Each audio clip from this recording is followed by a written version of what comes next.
हिंदी में यूपीएससी की तैयारी से संबंधित प्रोग्राम्स को देखने के लिए सब्सक्राइब करें स्टडी IQ IAS हिंदी। नमस्कार, कैसे हो आप लोग? आई होप बेहतर तरीके से आप लोग तैयारी कर रहे होंगे। एंड आई नो कि यार आपने यूपीएससी की तैयारी में इस बात को नोटिस तो कर लिया है कि आपकी यूपीएससी का सिलेक्शन या आपका इंडिविजुअली अच्छा स्कोर लाना यह बहुत हद तक आंसर राइटिंग पे डिपेंड करता है। और answer writing is nothing but representation of your knowledge. आपके नॉलेज का एक अच्छा रिप्रेजेंटेशन है, और नॉलेज का रिप्रेजेंटेशन आप कॉपी पर सबसे अच्छे तरीके से तब कर पाओगे जब आपकी कॉपी के लुक्स अच्छे हों। देखो यहां पर ना वर्ड थोड़ा सा मटीरियलिस्टिक है, ठीक है, लेकिन बात सही यही है कि वो कॉपी या वो आंसर जिसे देखकर पढ़ने का मन करे, ऐसा लगे कि किसी बुद्धिमान व्यक्ति ने उस आंसर को लिखा है, तो एग्जामिनर एक सॉफ्ट कॉर्नर जरूर देता है। और एक बात हमेशा याद, एकदम परफेक्टली इस बात को अपने दिमाग पर सेटल डाउन कर लो कि आपकी कॉपी चेक करने वाला एक इंसान है, एक व्यक्ति है, और वो व्यक्ति जो है वो अपनी मानवीय इंद्रियों से ही, यानी कि एक ह्यूमन सेंसेस से ही आपकी कॉपी को एग्जामिन करेगा। मैं आपको कितना भी मनी दूं या फिर कोई व्यक्ति कितना भी श्योरिटी से बात कहे कि नहीं भाई हम अपनी मानवीय इंद्रियों को कंट्रोल में रखते हुए केवल और केवल stick to the point numbering करेंगे, ये पॉसिबल ही नहीं है। मैं हर बार क्लास में एग्जांपल देता हूं कि अगर मैं आपको n नंबर ऑफ जो है वो इंसेंटिव्स दे दूं, चलिए पैसा दे दूं आपको मैं, और कहूं कि देखिए ये एक सॉन्ग है, ये एक गाना है, आपको इसे 1000 बार सुनना है, लेकिन कंडीशन ये होगी कि हर बार सुनने पर आपको उतना ही आनंद आए जितना आनंद आपको फर्स्ट टाइम सुनने पर आया था। क्या ऐसा होगा कि 100वीं बार या 1000वीं बार जब आप उस सॉन्ग को सुनो तो आपको उतना ही आनंद आए? Answer is no. Make sure कि ऐसा किसी भी कंडीशन में संभव नहीं होगा कि पहली बार उस गाने को सुनने पर जो आपको आनंद आया उतना ही आनंद आपको उसे 1000वीं बार सुनने पर आए। इसका मतलब है कि आप जब एक ही चीज को रिग्रेसली या कंटिन्यूएशन में बार बार रीड करते हो, उसे पढ़ते हो, तो आपका इंटरेस्ट समय के साथ कम होता है। यही होता है एग्जामिनर के साथ भी। क्वेश्चन सभी से समान पूछे जाते हैं, और चूंकि प्रश्न एक जैसा है सभी के लिए, उत्तर भी 60, 70, 80% एक जैसा ही होगा। अरे भाई आप खुद सोच कर देखिए, किसी प्रश्न का उत्तर जो है, जब प्रश्न ही सभी से समान पूछा गया है, उसके बारे में नॉलेज, उसके बारे में सोर्सेस सभी के पास एक जैसे हैं, हाउ इट इज पॉसिबल कि सभी का आंसर अलग हो? पर ये उसे बनाता है डिफरेंट। अगर आपने ठीक से, बच्चे ध्यान से सुनिएगा, सिर्फ इतना सा एक छोटा सा स्किल, छोटा सा तरीका अपने आंसर को लिखने का अगर आपने सीख लिया, तो ऑन एन एवरेज सभी प्रश्नों के उत्तर आपके बेहतर हो जाएंगे। अगर आप ठीक से डायग्रामेटिकली चीजों को रिप्रेजेंट कर पाते हो तो आपका आंसर ऑन एन एवरेज सभी से अच्छा होता है। और अक्सर ये ह्यूमन टेंडेंसी है कि हमें कोई चीज डिफरेंट लगती है तो हम उसे एक सॉफ्ट कॉर्नर, एक एक्स्ट्रा एज जरूर देते हैं।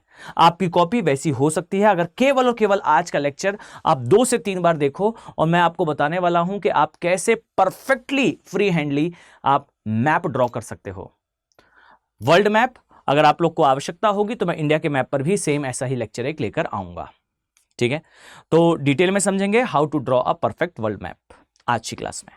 But before I start, make it sure कि देखो यार, अगर आप तैयारी कर रहे हो यूपीएससी की और चाहते हो कि प्रोफेशनल अप्रोच से, ये तो एक छोटा सा अंश है उसका, अगर आप पूरी जर्नी को प्रोफेशनल अप्रोच से जो है वो परस्यू करना चाहते हो, और ये चाहते हो कि आप एक ऐसे पाथ पर रन करो जहां से सक्सेस होने के चांसेस सबसे ज्यादा हों, लेस एफर्ट लगे, प्रोफेशनल गाइडेंस हो, और आप फील कर पाओ कि what is the actual quality of education, पढ़ाई की एक्चुअल क्वालिटी क्या होती है, पढ़ने पर मजा कब आता है, कब ऐसा लगना है कि ये क्लास खत्म क्यों हो गई, हमें इस क्लास को जो है वो वेट करना पड़ रहा है कि भाई कब ये क्लास दोबारा आए और हम दोबारा से पढ़ने बैठे और नई चीजें सीखें। अगर इस तरीके से पढ़ना चाह रहे हो, batch is waiting for you.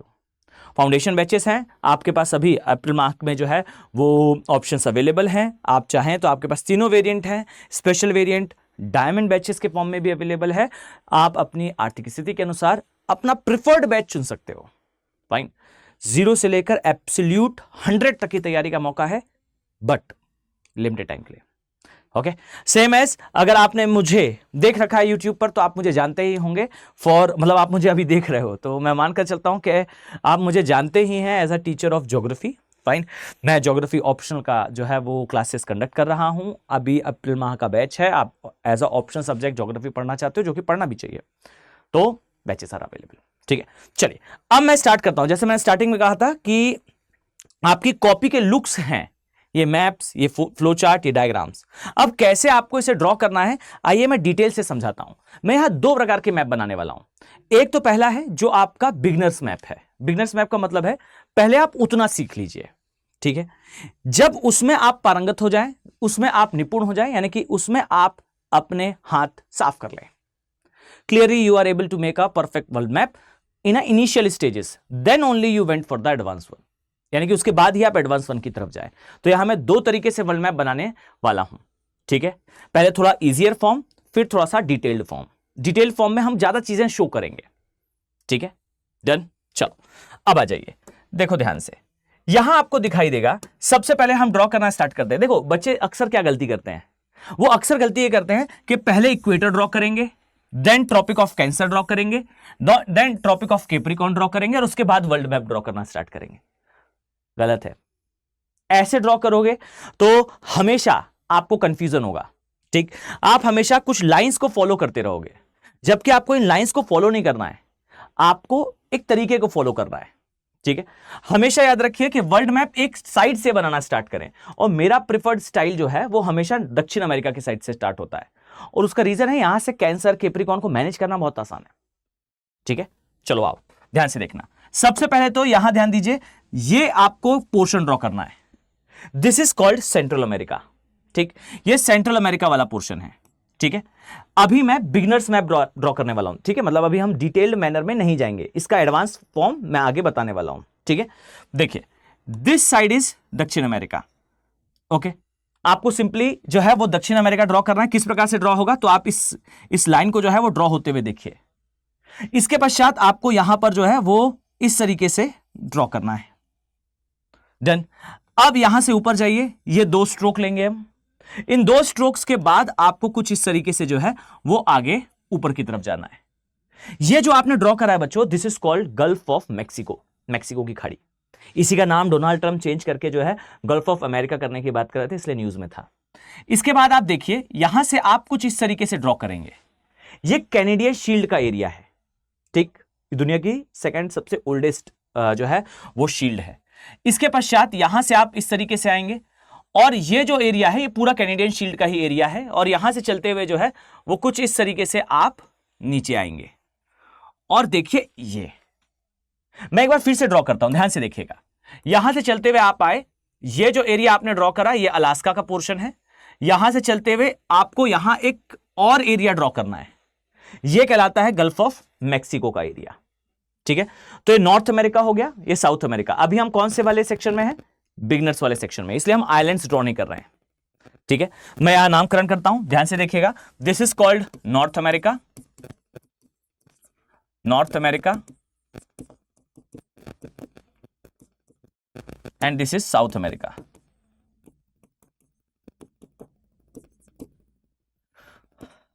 एक सेकेंड ना, जस्ट सेकेंड, यहां पर थोड़ा सा स्पेस। नॉर्थ अमेरिका और ये है साउथ अमेरिका। ठीक है, अब जरा देखिए, हम यहां पर अफ्रीका ड्रॉ करते हैं। अब देखो, अफ्रीका ड्रॉ करने के लिए दो तरीके हैं। पहले तो आप थोड़ा इजियर फॉर्म सीखो। देखिए, आपको यहां पर केवल रे लाइंस खींचनी है। ठीक है, इस तरीके से आपको दिखाई देगा कि एक curve and then is a V shape. इसके बाद चलते हुए आगे जाएंगे, और यहां से कंटिन्यूएशन में आपको जो है वो अरब का प्रायद्वीप ड्रॉ कर लेना है। This is called Arabian peninsula. ये हॉर्न ऑफ अफ्रीका है और ये सदर्न पार्ट ऑफ अफ्रीका है। ठीक है, तो देखिए आपने ना यहां पर अफ्रीका कैसे ड्रॉ करा है, मैं एक बार यहां ड्रॉ कर दिखाता हूं। ठीक है, देखिए आपने यहां अफ्रीका कुछ इस तरीके से ड्रॉ करा है। ठीक है, अभी से कुछ टाइम बाद मैं इसका एडवांस फॉर्म बताऊंगा। ठीक है, so this is this is Africa actually में। अब यहां से चलते हुए आइए, यहां आपको दिखाई देगा ये part, this is called India. Okay, ये पोर्शन आपको दिखाई देगा, ये है हमारा ग्रेट इंडिया। अब देखो यहां से चलते हुए आ जाओ इस एरिया में, यहां आपको छोटा सा पोर्शन ऐसे कट करना है और उसके बाद आपको फर्स्ट जो सर्किल है, देन यहां पर एक सेकंड एंड देन यहां पर एक थर्ड, यहां 3 आपको जो है वो माउंट्स निकालने हैं या फिर पोर्शंस निकालने हैं या एरिया को एक्सट्रेच करना है, ठीक है। So this one is south, this one is China, यानी कि साउथ ईस्ट एशिया, ये चाइना है और ये कोरिया का प्रायद्वीप है। इसके बाद ऐसे नीचे आ जाना है और ये आपका जो है वो कामचटका का एरिया आ जाएगा, कामचटका पेनिनसुला इसे कहते हैं, ठीक है। तो South East Asia, then China, then Korea, then Kamchatka का पेनिनसुला, ठीक, कामचटका का प्रायद्वीप। Done, clear. अब देखो यहां से चलते हुए जाना है, आपको कुछ रैंडम लाइंस ड्रॉ करनी है, मतलब इसमें कोई शेप नहीं है, बस रैंडमनेस है थोड़ी, एकदम सीधा सीधा मैप नहीं है, आपको इस तरीके से जो है वो यहां पर ड्रॉ कर लेना है। ये एरिया जो है वो कहलाता है साइबेरिया का एरिया, ठीक। अब थोड़ा सा कठिन पोर्शन आने वाला है, इसलिए ध्यान से देखना। देखो यहां से चलते हुए जाओगे, देन आपको एक दिखाई देगा, दिस इज ग्रीस, ठीक। फिर एक बार आपको और स्ट्रेच लेना है, देन यहां आपको दिखाई देगा इटली, तो ग्रीस देन इटली। इसके बाद आगे चलते जाइए, आगे चलते हुए जाओगे तो आपको थोड़ा सा इसे इस शेप में देना है, ठीक है, यानी कि ये भाग जो है वो निकला हुआ है यूरोप का। तो ग्रीस, इटली, इसके बाद यहां पुर्तगाल आता है, स्पेन आता है, फ्रांस आता है एंड देन जर्मनी आता है, ठीक है। अब यहां से आपको चलते हुए जाना है ऊपर की ओर और यहां से फिर आपको इस तरीके से शेप ड्रॉ करना है, ओके। कैसा शेप है तो आइए जरा मैं एक बार आपको यहां अलग से बताता हूं, ध्यान से देखिएगा। ये हमने शेप बनाया सबसे पहले ग्रीस, देन यहां पर एक शेप बनाया इट इज इटली, देन यहां से बाहर आना है आपको, मतलब यहां से आपको बाहर की तरफ ड्रॉ करना है। इसके बाद ये एक हिस्सा ऐसा ऊपर उठा हुआ ड्रॉ करना है, फिर आपको ऊपर चले जाना है और एक शेप यहां देते हुए आपको ऐसे बाहर निकल जाना है, ठीक है। यहां ये शेप देने का रीजन अलग अलग है, यहां ध्यान दीजिएगा। यहां पर आपको जो है फिनलैंड की खाड़ी दिखेगी, यहां बोथनिया की खाड़ी दिखेगी, यहां बाल्टिक सी दिखाई देगा, यहां पे नॉर्थ सी दिखाई देगा और यहां पर नॉर्वेजियन सी दिखाई देगा। तो ये सारे ना रैंडमनेस में नहीं है, इनमें कुछ ना कुछ सीज, एरियाज, पोर्ट या फिर जो स्ट्रेटेजिक लोकेशन है वो आती है, मतलब इनमें हमने रैंडमनेस नहीं रखी है, ठीक है। यहां पर जो है वो एड्रियाटिक सी, इजियन सागर या गल्फ ऑफ लॉरेंस, इस प्रकार के सागर दिखाई देते हैं। तो ये सारे लोकेशंस इंपॉर्टेंट है, okay. So make it sure कि ऐसे आपका जो है वो एशिया ड्रॉ हो जाएगा। डन, चलिए इसका नामकरण करते हैं। This is Europe, this is Asia, ये है अफ्रीका एंड देन यहां पर आपको दिखाई देगा this is called Australia, okay. ये ऑस्ट्रेलिया है। सबसे पहली बात तो आपको यह बनाना सीखना है, ओके। कोशिश करो कि आप इतना बनाना एटलीस्ट सीख लो। इसमें आपका एक बेसिक सा मैप बनकर रेडी है, मैं लिख कर देता हूं बच्चे, अगर आप केवल इसे इतना सीख भी लो तो भी सफिशिएंट है, ठीक है। बट हमें मिनिमम नहीं जानना है, वी वांट कि हम प्रोफेशनल मैप बना पाए, एग्जामिनर देखे तो उसे महसूस हो, फील हो कि यस मैं किसी एक स्मार्ट स्टूडेंट की कॉपी देख रहा हूं। वंस इन 1000 कॉपी उसे ऐसी कॉपी दिखाई देती है और मैं लिख कर देता हूं बच्चे कि जिसके पास ये स्किल होती है, that guy, that student make a answer which is far ahead from others, वो अन्य से कहीं गुना आगे अच्छा होता है, ठीक है। तो पहले तो इसकी प्रैक्टिस करो कम से कम 10 से 15 बार।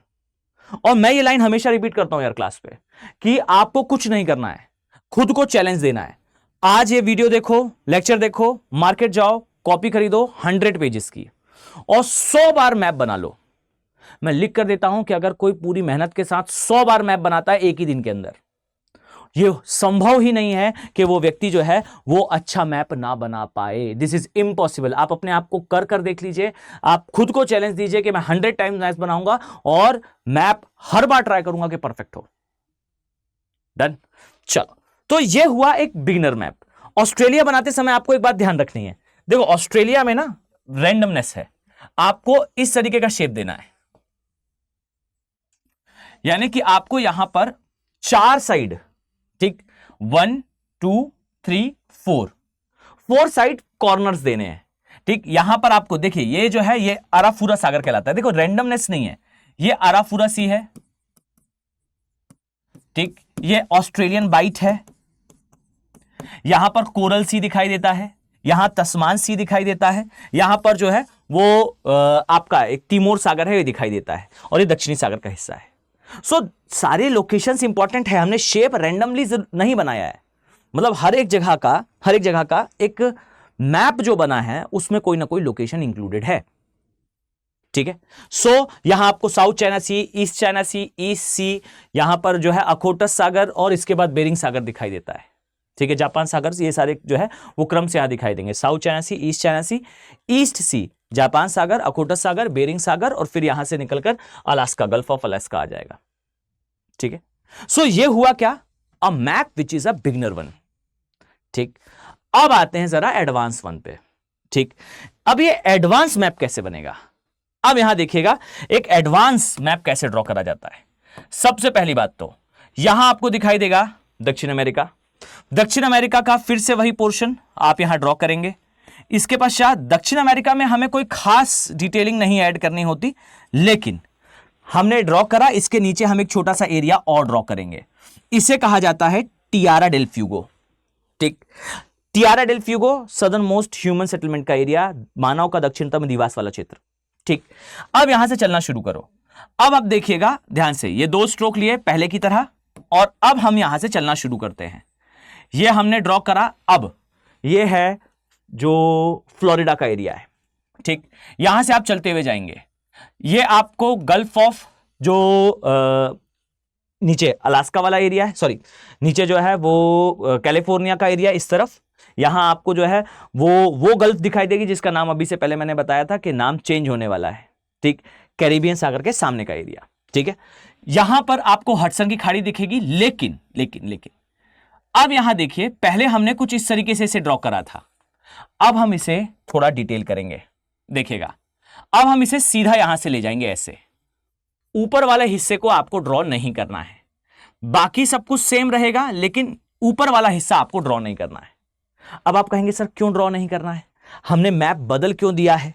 तो जरा ध्यान से देखो, हम जब डिटेल्ड मैनर में ड्रॉ करते हैं तो हम एक्चुअली में यहां के कुछ एरियाज को एक साथ दिखा देते हैं नक्शे पर डिटेल्ड मैनर में हम बताते हैं कि ये कैनेडियन शील ऐसे टूटी फूटी है, इसमें बहुत सारे आइलैंड्स हैं, ये सॉलिड नहीं है, यहां पर बहुत सारे द्वीप हैं।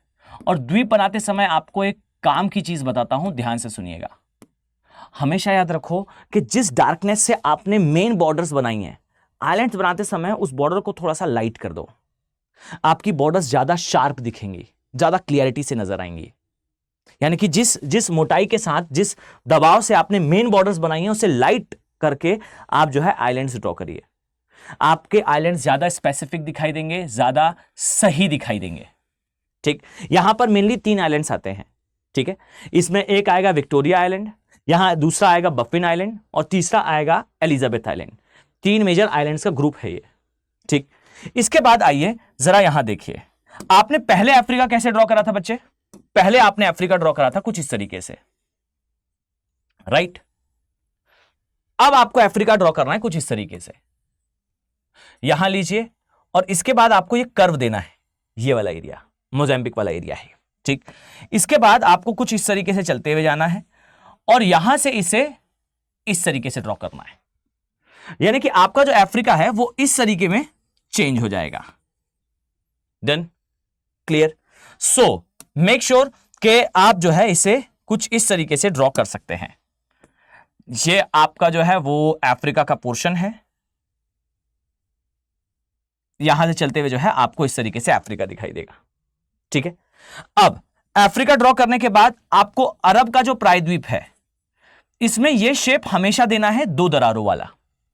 ठीक है, इसके पश्चात चलते जाइए, यहां आपको इंडिया दिखाई देगा, देन यहां से चलते हुए जाएंगे तो साउथ ईस्ट एशिया, फिर वो 3 कर्व तो आपको लेने ही हैं, south East Asia, China, Korea का प्रायद्वीप, और फिर यहां से इस तरीके से चलते हुए आगे जाएंगे।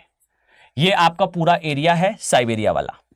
ठीक है, यहां पर डिटेलिंग हमें बेसिक वाले मैप में भी देना है और एडवांस वाले मैप में भी देना है, लेकिन अब थोड़ा सा चेंजेस आएंगे।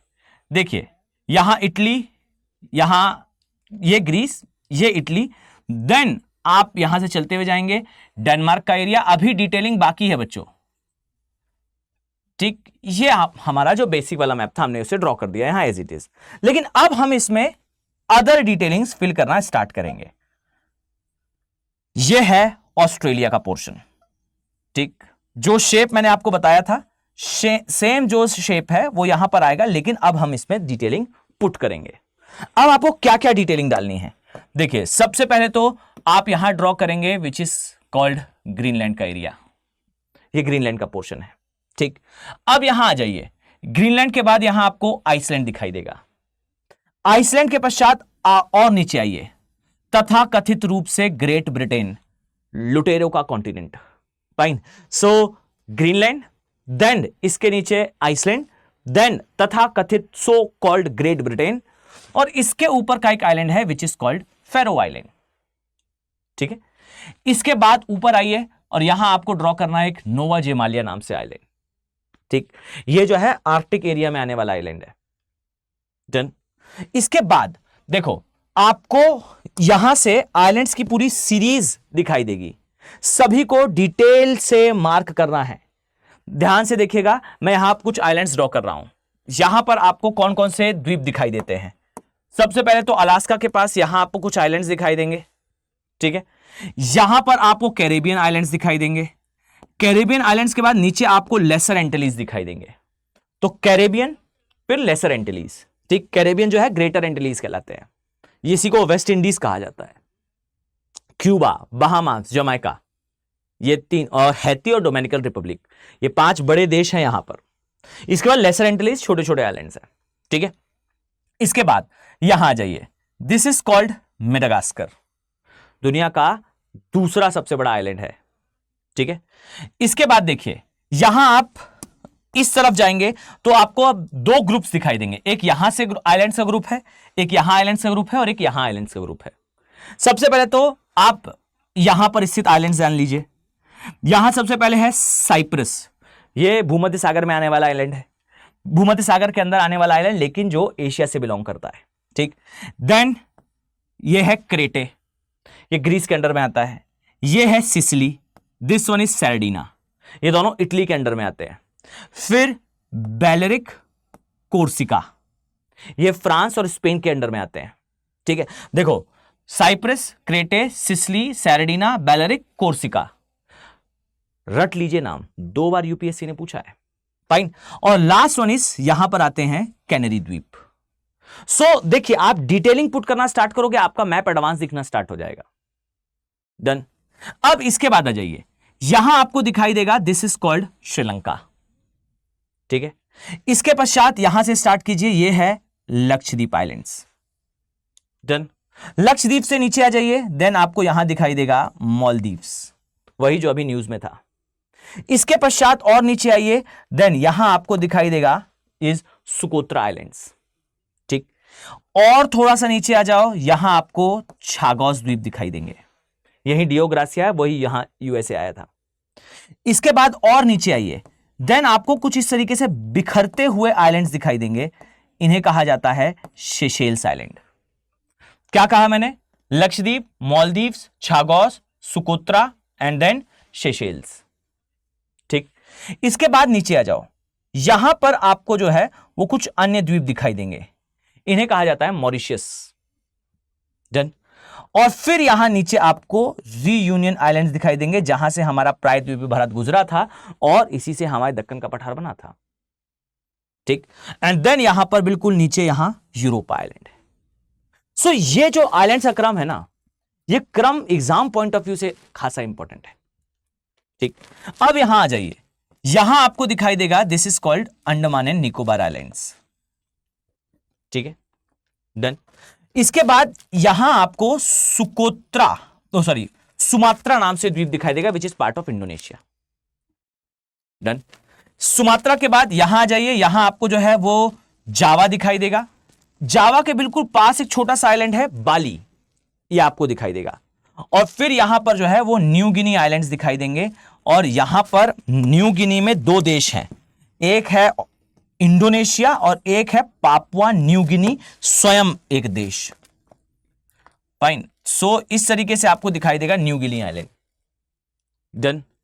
इसके साथ आपको याद करना, देखो Indonesia, sorry Andaman Nicobar, Indonesia के आइलैंड, पापुआ न्यू गिनी का एरिया, और फिर यहां आपको दिखाई देगा एशिया का सबसे बड़ा द्वीप विच इज बोर्नियो। ठीक। अब बोर्नियो से चलना ऊपर स्टार्ट करिए। बोर्नियो से ऊपर यहां आपको दिखाई देगा दिस इज कॉल्ड फिलीपींस। ठीक। फिलीपींस से थोड़ा ऊपर जाओगे देन यहां पर आपको दिखाई देगा ताइवान। ताइवान से थोड़ा और ऊपर जाएंगे, यहां पर आपको रियुक्यू नाम से आइलैंड दिखाई देंगे। I repeat the name called Ryukyu islands. ठीक। इसके बाद देखिए ऊपर जाएंगे आप तो यहां आपको 4 आइलैंड्स दिखाई देते हैं। Okay, just a second. यहां आपको कुछ इस तरीके से 4 आइलैंड्स दिखाई देंगे। इसमें होंशु, होकाइडो, शिकोकू और क्योशु नाम से 4 आइलैंड्स का ग्रुप है विच इज कॉल्ड जापान। अगर नहीं समझ में आ रहा हो तो यहां से इस प्रकार देख लीजिए, यह है जापान। फाइन।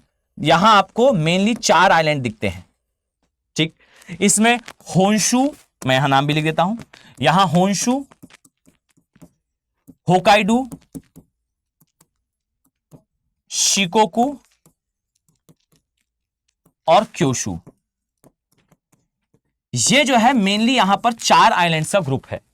ये 4 आइलैंड्स मिलकर बनाते हैं जापान, और यही आपने ऊपर बनाया है। और फिर आपको जो है वो यहां ऊपर की तरफ कुछ और अदर आइलैंड्स दिखाई देंगे विच इज कॉल्ड कुरिल आइलैंड्स।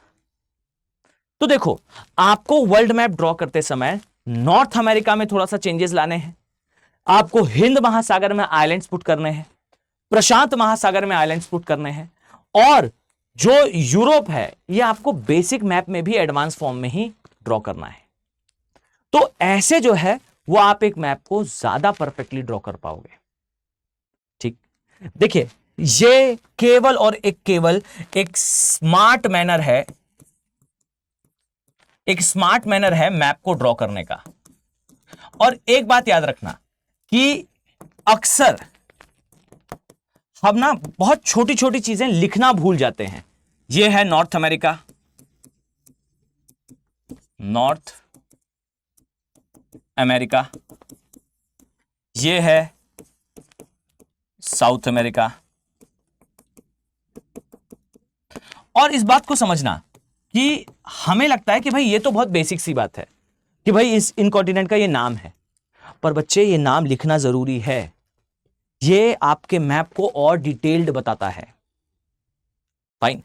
सो आप कुछ इस तरीके से अगर मैप को ड्रॉ करेंगे तो map will be more professional. पर पहले ट्राई करें कि आप बेसिक मैप बनाना स्टार्ट करें, फिर बेसिक से चलते हुए आप एडवांस की तरफ मूव करें। ओके। सो आई होप ये लेक्चर आपके लिए इंपॉर्टेंट रहा होगा। लेकिन जाने से पहले रुको जाने से पहले देखो यार, ये सारी चीजें आपके एग्जाम को और भी ज्यादा, आपकी जर्नी को और भी ज्यादा एडवांस बनाती है। अगर आप चाहते हो कि आप इसी एडवांस मैनर में यूपीएससी की तैयारी करो तो यार मैं हमेशा कहता हूं कि हिंदी माध्यम से अगर तैयारी कर रहे हो तो हमारे पास ऐसे भी अपॉर्चुनिटीज कम होती हैं। मुझे बताने की जरूरत नहीं है कि हिंदी माध्यम का रिजल्ट बहुत अच्छा नहीं होता यूपीएससी में, और उसका कारण कभी एक बार सोच कर देखिएगा। वो कारण आपको एक ही दिखाई देगा कि हमारे पास क्वालिटी नहीं है एजुकेशन में। हमें अक्सर पढ़ते समय कई चीजें ऐसी परोस दी जाती हैं जो कि शायद यूपीएससी लेवल की हैं भी नहीं, पर चूंकि उसके बारे में उतना कंटेंट अवेलेबल नहीं है, उतना मटेरियल, स्टडी मटेरियल अवेलेबल नहीं है, या फिर जो भी चीज हो, वो हमें ऐसा लगता है कि जो हम पढ़ रहे हैं वही शायद पेपर में आता होगा। लेकिन जब पेपर में जाते हैं तो हमें लगता है कि हमने पढ़ा तो वो टॉपिक था जिससे प्रश्न आया है, पर वो प्रश्न नहीं बन रहा है। इसका रीजन सिर्फ एकमात्र क्वालिटी एजुकेशन की कमी है। मेक श्योर कि प्रोफेशनली तैयारी करना चाहते हो, यानी कि ऐसा नहीं कि बस चल रही है तैयारी, कब तक, जब तक मन है। ऐसा अगर ना चाहते हो, यह चाहते हो कि तैयारी ऐसी हो कि उसका एंडिंग एक साउंड के साथ हो, या तो वो साउंड आपकी सक्सेस का हो और नहीं तो वो आपके एक्सीलेंस का हो। मैं हमेशा एक बात कहता हूं, कॉन्फिडेंस से पढ़ाई करिए, या तो सिलेक्शन होगा और नहीं तो आप उस योग्य बन जाओगे कि जितनी एक आईएएस ऑफिसर की सैलरी होती है उससे 3 टाइम्स या 5 टाइम्स सैलरी आप अर्न करोगे। ये एकदम तय बात है कि जो विद्यार्थी या तो मन लगाकर पढ़ेगा तो या तो सिलेक्शन लेगा और नहीं तो इतना कैपेबल हो जाएगा वो कि वो बहुत इजीली जो एक आईएएस ऑफिसर की सैलरी होती है उससे कई गुना अधिक सैलरी अर्न करेगा। मैं लिख कर देता हूं इस बात को। आप पहले जी तोड़कर मेहनत कर तो देखिए, और उतनी मेहनत जो है वो सामान्य रूप से आप अकेले शायद ना कर पाओ। 5 घंटे की क्लास होगी, 1 घंटे का करंट अफेयर की क्लास होगी, सीसेट की क्लास होगी, और सिर्फ क्लास मिलाते हुए 5 से 6 घंटे आप बैठे होगे पढ़ाई करते हुए। 6 घंटे की क्लास को डाइजेस्ट करने के लिए 3 घंटे तो आपको देने ही पड़ेंगे अलग। 9 घंटे तो आप हमसे पढ़ेंगे केवल। इसके बाद रिवीजन होगा, डेली आंसर राइटिंग के लिए क्वेश्चन मिलेगा, टेस्ट सीरीज होगी, हर हफ्ते टेस्ट। और ये भी आपको ऐसा लगे ना सर इसमें तो मैं थक जाऊंगा, मोटिवेशन नहीं आएगा। डियर, इसमें 11,000 का हर वीक कैश प्राइज है। जो पढ़ाया जाएगा उसका टेस्ट लिया जाएगा, जो टेस्ट होगा उसमें मार्क्स लाओ, 11,000 का कैश प्राइज पाओ मोटिवेशन के लिए। और मोटिवेशन आपका अप होगा जब पता चलेगा कि प्री क्वालिफाई करते ही आपको यूपीएससी का लिए जो आपने बैचेस बाय करे हैं उनकी फी रिफंड हो जाएगी। अच्छे से पढ़ाई करोगे, डेली क्लासेस अटेंड करोगे तो आपको प्री के लिए भी दिल्ली बुला लिया जाएगा। जी हां, वो भी आपको सिंगल पेनी पे नहीं करना है, नॉट अ सिंगल पेनी। आप सोच कर देखो कितना शानदार मौका है, किसका वेट कर रहे हो? देखो, एक रैंडम मैनर में तैयारी करना अलग चीज है, और यूपीएससी की ऐसी तैयारी जो आपने आज तक ना करी हो वो अलग चीज है। मेरी लाइन हमेशा ये कि याद रखिएगा और रिपीट करिएगा मन में। मैं आपको डिमोटिवेट करने के लिए लाइन नहीं कह रहा हूं, लेकिन सच का आईना दिखाना एक जरूरी चीज है। अगर मैंने अपनी क्लास में कभी टॉप नहीं किया, मैंने अपने कभी स्कूल में टॉप नहीं किया, मैंने कभी बोर्ड में टॉप नहीं किया, या मैंने कभी यूनिवर्सिटी में टॉप नहीं किया, तो मैं कैसे उम्मीद कर रहा हूं कि मैं नेशनल एग्जाम में टॉप कर जाऊंगा और आईएएस ऑफिसर बन जाऊंगा? अगर आप ये चाहते हो कि लाइफ में जो कभी नहीं पाया वो आप पाओ, तो डू समथिंग जो आपने आज तक नहीं किया। यानी कि अगर आप कुछ ऐसा पाना चाहते हो जो आपने कभी नहीं पाया आज तक, तो डू समथिंग जो आपने आज तक कभी नहीं किया। इतनी मेहनत करो कि आप अपने आप को आंसर कर पाओ कि डियर, जो हो सकता था वो सब मैंने किया है। ये बैच उसका रास्ता है। आपको उतनी मेहनत ये बैच करा देगा। चाहते हो तैयारी करना प्रोफेशनली, तो आइए, foundation batches are waiting for you. अप्रैल माह का बैच है। इस बैच में क्लासेस जो है वो 11 तारीख से स्टार्ट हो रही हैं। आप लेट हो रहे हो, फाइन। मैं इस क्लास में ओरिएंटेशन भी लेने वाला हूं, तो मिलना चाहता हूं मैं आप सभी से। ओके, तो I am waiting for you कि मैं आपको ओरिएंटेशन सेशन में देखूं और वहां आप मुझे बताओ कि सर आपसे ही तो मिलने हम आए थे, यूट्यूब में आपको देखा था, अब आपसे पढ़ना है। ओके, और जब भी आओ तो मैं देखा तो है स्टूडेंट आते तो हैं बैचेस में और पूरी बेशर्मी के साथ ये बात कहते हैं कि सर पता है आपसे ही पढ़ने आए थे हम। बट डियर, अगर आप आ रहे हैं मुझसे पढ़ने के लिए, then please use the code called AK live code. Fine, इस कोड का यूज करते हुए आप इन बैचेस का हिस्सा बनो।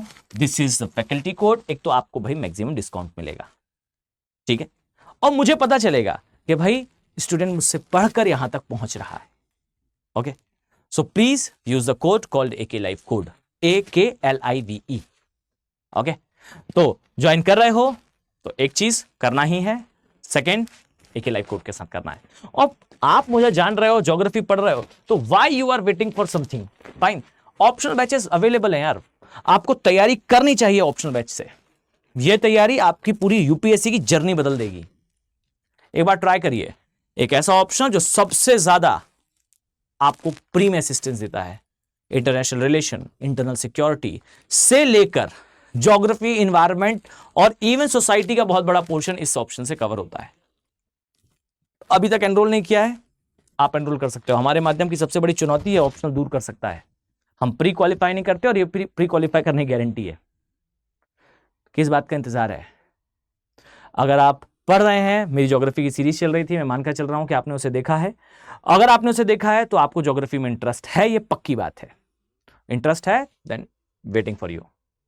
ओके, चलिए, तो अगर आपको एक तो पहली बात, लेक्चर अगर पसंद आया हो तो कमेंट सेक्शन में बताइएगा कि आप और कुछ चाहते हैं इसी प्रकार के टॉपिक्स जो मैं आपको समझाऊं।